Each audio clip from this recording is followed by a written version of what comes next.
Here we go again. Ito po si Yukang's Life. Andito na naman tayo.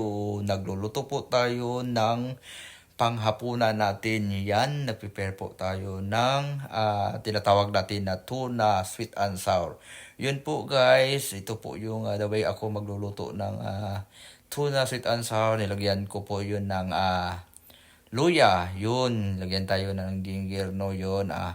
Ano lang natin yun, tapos lagyan natin ng sibuyas. Yan, ito po yung sibuyas guys. Nilagyan natin to para medyo masarap naman yung luto natin, no.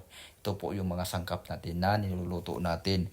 And after that, nilagyan po natin ng bawang, yun, kamatis, yun. Masarap pag yung sweet and sour natin pag may kamatis. Yan. So, si Yukang's Life, yun, inimimix na niya yung mapagkain at saka yung mga lulutuin natin.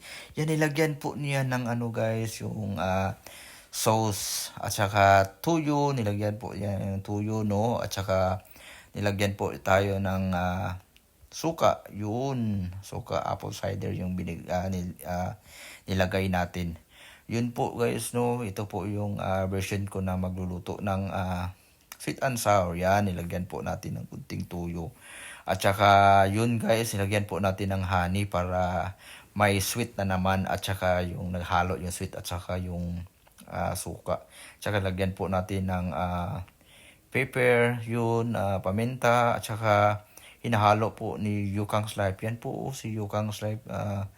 Nagmahilig to ng magluluto, kaya yun guys, sana magustuhan nyo to yung mga video ko kasi yun nga, dito lang tayo masaya, no, yung nanonood.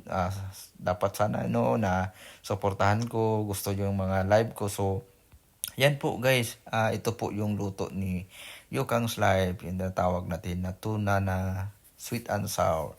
Yan po, sana ma-enjoy kayo sa sa mga vlog ko, mga videos ko. Sana pa hindi kayo magsawa sa panood ng mga video ko. So ito na po yun guys, no, yung mga luto ng pambahay. Dito lang po yan, no, si Yukang's Life.